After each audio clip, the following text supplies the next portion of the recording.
Okay, I hereby call the regularly scheduled meeting of the Metropolitan Area Planning Commission to order. Carla, if you would please take roll. Mark Arnold. Here. Whitney Hall. Here. Cody Haney. Here. Marvin Kusick. Here. Eddie Mack. Here. David Mason. Here. Cole Ream. Here. John Roberts. Here. That's for quorum. Thank you, Carla. First item on the agenda is to consider the minutes of the regularly scheduled Metropolitan Area Planning Commission meeting of June 19th, 2017. Has everybody had a chance to take a look at those?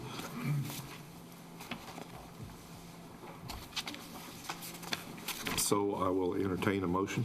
Motion to approve. A motion to approve. Second. And a second. All those in favor, aye. Aye. Those opposed?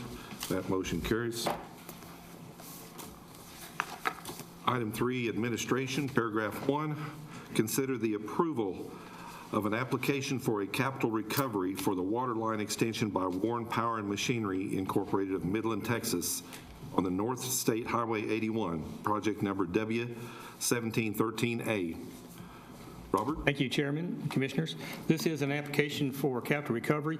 Capital recovery is an ordinance the city has in place that allows for development to occur and for the cost of that development, the excess capacity that may be put in place in the development to be assessed to future developers that may want to make use of that facility. And that's what we're here to talk about tonight. Warren Power and Machinery has a application. This is what's shown before you is the application, and it sets out the construction costs and engineering and other costs and for extension of a water line, and I'll get to in just a minute. The project cost is $304,920, and let's see, 79 cents is the estimate at this point at the preliminary application. They have applied for and received funding in the amount of $100,000 from our alliance to assist with that cost. So the actual remaining cost of $204,920,000 is the cost of the project that can be considered from be assessed. I want to go on and point out that the development actually is about 20.4 acres, as shown here, but the boundary of the area that it serves is a 153 acres. So proportioning that out, the Warren Cat's proportional cost of the 204 is $26,613 based on acreage, and that allows $178,281.09 that could be recovered from future developments that may occur. Next is a map here that shows you the location of the water line. This is on North 81, US 81 North Enid. See Phillips Avenue at the southern extension. And the line would be extended approximately half-mile north to serve Warren Cat's site. The next slide actually is a similar area, but it shows the boundary that can be served by the water line and the boundary of the property from the developer site and their proportional share. Results of capital recovery, or results of this application approval would be that the water line would be extended by private contract and private funds. Future users would pay when and if they connect and use the system. The first year cost to connect to the system based on acreage is $1,344.50. So that here, based on this application. That cost does have an inflation factor every 4% a year for a term of 12 years. So if another party wanted to connect to the water system after it's in place in the first year, it is be based rate of $1344.50. And then that does increase by 4% a year up to the maximum 12-year term. Right. That is the application. It's before you for approval. The next step will go to the City Commission for the next phase of approval, and then the work can begin. I'll be happy to try to answer any questions.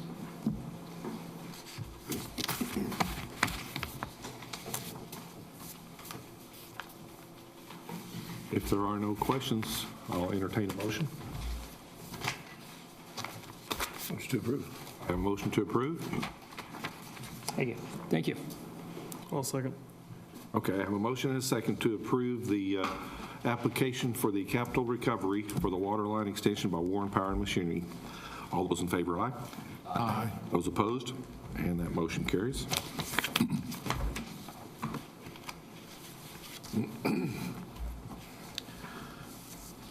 Item 4, zoning, we have none.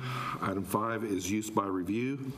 Consider a use by review for a SunPower solar farm located north of Covington, Oklahoma, on the east side of Highway 74 and south of Longhorn Trail, which is also known as attractive land in the northwest quarter, Section 12, Township 21 North, range west of the Indian Meridian. I believe that's it. That's it. Chris? Thank you, Mr. Chairman, Commissioners, City Management. The slide in front of you on the screen, outlined in yellow, shows their site. It is just directly north of Covington on the east side of 74, and Longhorn Trail is on the north side. You can see there in the corner, there's a piece that's not a part of that 168 parcels, so it's roughly about a 155-acre tract. The next slide shows they're not developing a solar farm on the whole 155, but basically the north portion. And here's their site plan of that portion that shows the solar panels. They are accessing the site off of 74 at this location, and they're also accessing the site here off of Longhorn.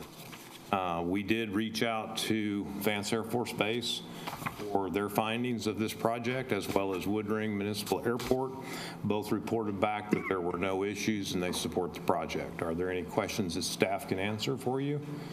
There are people here present signed up to speak to you, but I'll answer any questions you have with staff. Yes. Is this going to be lighted up at night? I don't know. Can somebody answer that on the team? There'll be maybe one night light, but it's not going to be heavily lighted. We're talking about lighting the gate, the entrance gate, so it's who's coming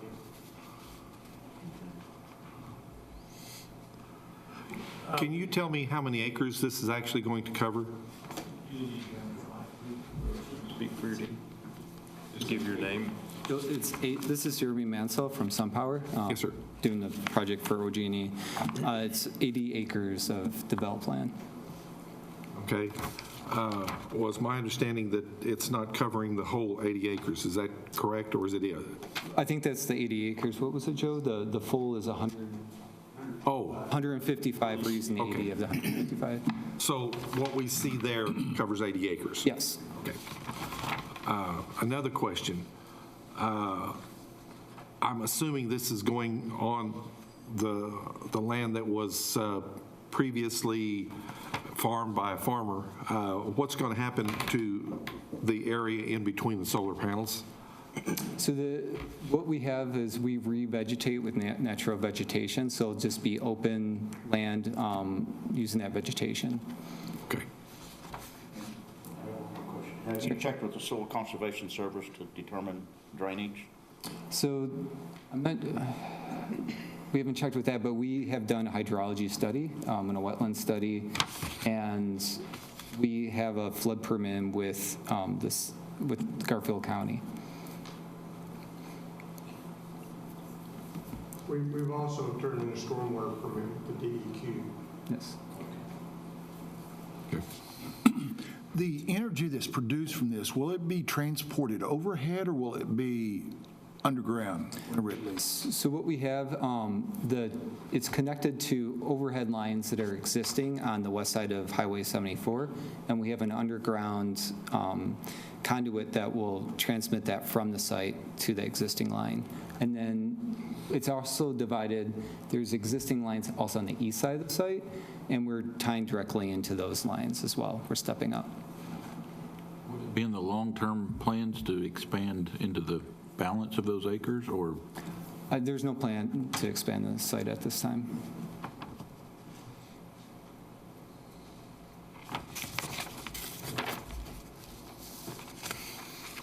Any other questions? Motion to approve. I have a motion and a second to approve. Let me get the right terminology. Hang on a second.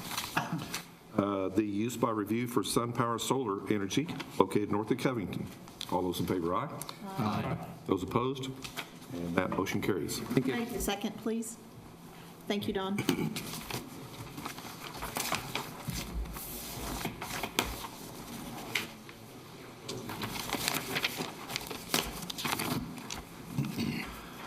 We have no plats, no site plans, but we do have a lot split. Consider a lot split for part of the southeast quarter of Section 3, Township 22 North, range west of the Indian Meridian, located at West Chestnut. Chris? Thank you, Mr. Chairman. This is outlined there in yellow. The track that's being, is this big, and this piece is being split off. And when we look at a lot split, we want to make sure it meets the area requirements of the zoning district, and this property is zoned R2. So there only needs to be 6,000 square feet, and it well exceeds that. It has to have access directly to public water and public sewer. We have a 12-inch water line and a 12-inch sewer line in Chestnut. And then the fourth test question is, does it have access to a public street? And the answer, it does, through Chestnut. My next slide shows you the survey that came from Porterfield. It's recommended for approval. Can I answer any questions for you?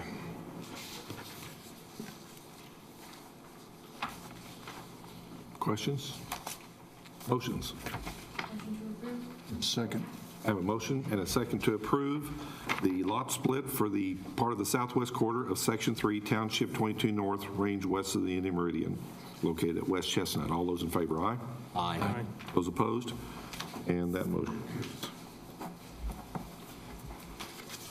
And last but not least, we have a variance. Consider a sidewalk variance for T, P, and L at 301 South 54th Street, described as the southwest quarter, Section 12, Township 22 North, range 6 west of the Indian Meridian. Chris? Thank you, Mr. Chairman. The site that we're looking at here is on the east side of 54th Street, outlined in yellow. They are doing a project there. We develop a site. Our current sidewalk ordinance requires them to build a street along the, build a sidewalk along the abutting street. And in this case, it would be a sidewalk along 54th Street. They're here to ask for a recommendation to the Mayor and Board of Commissioners to grant a variance to that. I'm happy to answer any questions you have of staff. When we do grant variances at this level, it does have to have 3/4 the vote of the commission, and that means 7 of you have to vote for it in order for it to move forward to the City Commission. Motion to approve. Second. I have 2 seconds. I yield. Okay. I have a motion and a second to approve the sidewalk variance for the location at South 54th Street, described as southwest quarter of Section 12, Township 22 North, range 6 west of the Indian Meridian. All those in favor, aye. Aye. Those opposed? It is unanimous. Okay, and the last thing we have is adjourn. Do I have a motion to adjourn? Yes. Second? Second. I have a motion and a second to adjourn. All those in favor of adjournment, say aye. Aye. Those opposed? We're adjourned. Thank you. Appreciate it.